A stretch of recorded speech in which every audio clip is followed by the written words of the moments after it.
अस्सलाम वालेकुम नाजरीन, आपका मेज़बान इश्तियाक अहमद देव हाजिर है।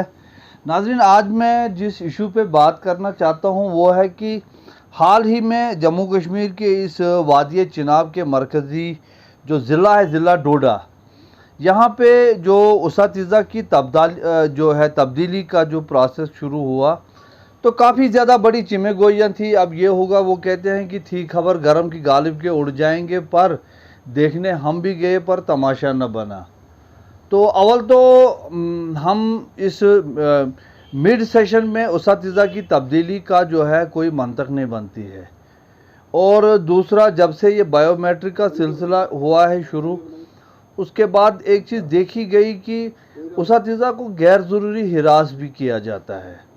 हालांकि मैं सबसे बड़ा नाकिद रहा हूँ इनका, जब ये लोग ड्यूटी पे नहीं देते थे। 10, 15, 16, 17 बरस मैंने रिपोर्टिंग की, और जब मार्च से लेके नवंबर तक शायद ही कोई महीना, कोई हफ्ता ऐसा गुजरता था जब मुख्तलिफ़ इलाकों से जुलूस नहीं आते थे डोडा में कि वहाँ टीचर नहीं है। ये भी, इसमें भी कोई दो राय नहीं है, बहुत सी ज़्यादा लापरवाही भी हुई। लेकिन अभी जो ये हुआ, अब माशाल्लाह इस वक्त ड्यूटी पे जो है बड़ी अच्छी है। लेकिन अभी जो हाल ही में नताइज आए हैं, इतना है मुझे, ये ज़रूरी नहीं कि ये सच भी हो।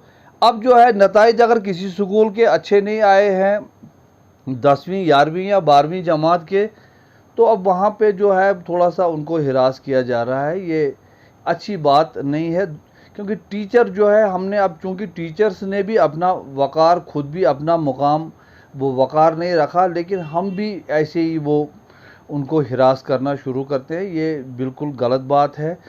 और आज यहाँ पे एजुकेशन पॉलिसी में बहुत ज़रूरत है तब्दीली की। हम बहुत अरसा पहले कहते हैं कि जितनी भी हायर सेकेंडरीज़ है वहाँ उनका नर्सरी से लेके जो है क्लास होनी चाहिए हर हायर सेकेंडरी में, हर हाई स्कूल में, नर्सरी से कायदा दूसरी, तीसरी, चौथी, पाँचवीं, आठवीं, ताकि उस स्कूल का एक अपना भी प्रोडक्ट तैयार हो। दूसरा, हमें ये बात भी जहन में रखना चाहिए कि कोविड-19 ने 2020 और 2021 के जो 2 साल लिए, वो खाली 2 बरस नहीं थे, बल्कि उसके असरात काफ़ी वक्त तक यहाँ रहेंगे, माशी भी, माशरती भी, हर लिहाज से। तो उसने सेल फ़ोन को ज़्यादा वो दिया, प्रमोट किया, तो उस वजह से भी वो चीज़ें हैं। तो लेकिन बहुत से हमारे स्कूल हैं जो हम बार बार कहते हैं कि उन पे इंफ्रास्ट्रक्चर की कमी है।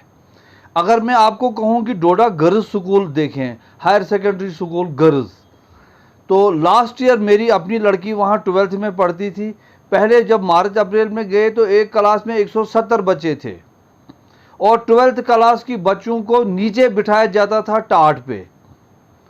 तो अच्छा, बॉयज़ हायर सेकेंडरी स्कूल डोडा में, मैं चूँकि इन स्कूलों का जिक्र इसलिए कर रहा हूँ, हमारा उनसे राब्ता है, मैं वहाँ पढ़ा हूँ। 1976 में वहाँ पे जब सिंगल लाइट एडमिनिस्ट्रेशन का आगाज़ हुआ था डोडा में, मोहम्मद शफी पंडित डिप्टी कमिश्नर थे, वज़ीर आला जम्मू कश्मीर शेख अब्दुल्ला थे मरहूम, तो उन्होंने डोडा में कैबिनेट मीटिंग का इनेकाद किया था। तब उन्होंने एक हाल के लिए पैसे दिए थे जो बिल मुकाबिल पुलिस थाना है।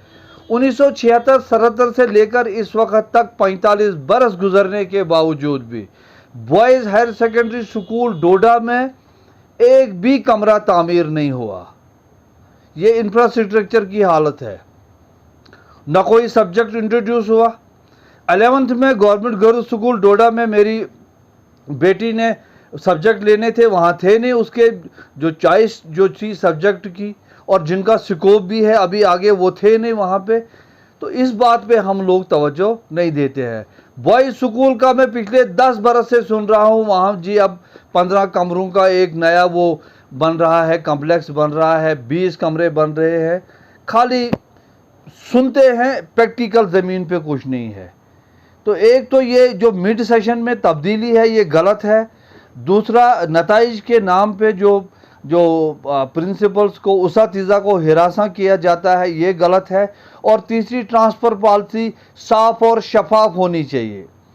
अब की बार लगता था कि ऐसा होगा, लेकिन जो बिल्ली जो थैले से बाहर आ रही है वहाँ पे वही है कुछ। ये गलत बात है। ان کو زون بنانے چاہیے, A zone, B zone, C zone. اور پھر مجھے بتائے کہ ایک آدمی جو RBI کے نام پہ لگا ہے وہ 10 سال سے ٹون میں ڈیوٹی دے رہا ہے. کم از کم اگر اخلاقیات دیکھیں, اب اگر ایک ٹینڈر کا آدمی, گنا کا آدمی, مرمت کا آدمی, کال جگاسر کا آدمی, ادھر باٹا پنزان کا آدمی, وہ وہاں پہ ٹیچر وہاں ڈیوٹی نہیں دیتا ہے, آپ کٹھوا کے ٹیچر کو کہتے ہیں آ کے وہاں ڈیوٹی دے دو, ظاہر ہے کہ یہ اخلاقیات کے اس باہر ہے. تو اس چیز کو بھی کنسیڈر کرنا چاہیے. تو کل ملا کے ہم کو چاہیے کہ ہم اساتذہ کو ریسپیکٹ دیں. سکولوں میں جو انفراسٹرکچر ہے, جو بنیادی ڈھانچے کی جو ضرورت ہے, اس پہ توجہ دیں. ابھی 11ویں 12ویں کے جو داخلہ ہوں گے, آپ ہائر سیکنڈریز میں آپ دیکھیں کس سکول میں کتنی کیپیسٹی ہے. جہاں پہ 50 بچوں کی کیپیسٹی ہے, اتنا سٹاف ہے, 50 بچے ہی داخلہ لیں گے. اور پہلے اس سکول کے جو پیری پھیری کے لوگ ہیں, پہلے ان کا حق ہے. وہاں پہ اس قسم کی پالیسی جو ہے صاف اور واضح ہونی چاہیے. ان چیزوں پہ ہم توجہ نہیں دیتے ہیں. مجھے امید ہے کہ chief education officer doda, director education اور جتنے بھی ہائر اتھارٹیز کے لوگ ہیں وہ ان پہ سوچیں گے دوبارہ کہ کہاں ہم لیگ کرتے ہیں. ہمارے نتائج اگر خراب آتے ہیں تو کیوں آتے ہیں. سکولوں میں انفراسٹرکچر کہاں ہے. ایک دور آیا تھا جب وہ ہول سیل میں جو ہے سکولوں کی اپ گریڈیشن کا سلسلہ شروع ہوا, اس نے بھی ایک بیڑا غرق کر دیا. مجھے لگتا ہے کہ اپ گریڈیشن کا سلسلہ رک جانا چاہیے فی الحال, اور ہم کو ایک نارم تو بنانا چاہیے کہ پرائمری سکول میں کتنی لینڈ ہو, کتنے کمرے ہوں. پرائمری سکول میں تو کم از کم 10 کمرے ہونے چاہیے. اسی طرح مڈل سکول میں کم از کم 15 کمرے ہونے چاہیے. ہائر سکول میں پھر وہ لیبارٹری ہونی چاہیے, لائبریری ہونی چاہیے, پلے گراؤنڈ ہونا چاہیے, کمپیوٹر روم ہونا چاہیے, سٹاف روم ہونا چاہیے, کیریکولم کے لیے ایک ہال ہونا چاہیے. یہ تمام چیزیں کم از کم ہونی چاہیے. جب تک نا یہ چیز کسی ادارے میں اس کو پروموشن مت کیجیے. ہم نے آنکھ بند کر کے سکولوں کو پروموٹ کرنا, پچھلے دور میں بھی ایسا ہی ہوا. اب جو وہ یہ لمبی بات ہو جاتی ہے, لیکن وہ جو ہے وہ بیڑا غرق ہو جاتا ہے. ابھی وقت ہے. اور میں پھر سے کہتا ہوں کہ جو ہمارے پروفیسر صاحبان ہیں وہ کالج کے ہیں, +2 کے ہیں, جو ہمارے اساتذہ ہیں, ان کی انجمنیں ہیں, ان کو چاہیے آگے آنا. گورنمنٹ کو آپ پرپوزل دے دو. چاہے سکول کی ٹائمنگ کا مسئلہ ہے, ایک نان ٹیکنیکل آدمی سکول کا ٹائم مقرر کرتا ہے, یہ کس ٹائم سکول میں ونٹر میں کیا ہوگا, سمر میں کیا ہوگا. ایسے ہی ہم نے بہت پہلے سے ہم کہتے ہیں کہ آپ نے سمر ویکیشن کرنی ہے, ونٹر ویکیشن کرنی ہے, لوکل ایڈمنسٹریشن کو, ڈسٹرکٹ ایڈمنسٹریشن کو اختیار دو. وہ بھی مشورہ کرے محکمہ تعلیم سے اور دوسرے تمام جتنے بھی اس کے سٹیک ہولڈرز ہیں, تو وہ جا کے وہ فیصلہ کرے, تاکہ کم از کم کوئی وہ ہو جائے. سکول چلتے ہیں, پھر کبھی 8 بجے کا ٹائم, کبھی 9 بجے کا ٹائم, کبھی مڈ سیشن ٹرانسفر, کبھی پھر رزلٹ اچھا نہیں آیا, اب ٹیچر کو ہراس کرنا ہے. یہ تھوڑا سا وہ اچھی بات نہیں ہے. مجھے امید ہے کہ جو میں کہنا چاہتا ہوں, یہ ایک لوگوں کا رجحان ہے. اس پہ جو باتیں ہیں, جو پریکٹیکل ہم دیکھتے ہیں سکولوں میں جا کے, بازاروں میں جا کے, تو حکومت جو ہے ان مسائل پہ تھوڑا سا وہ سنجیدگی سے غور کرے گی, اور جو بھی ضروری اقدامات ہیں وہ کریں گے. والسلام.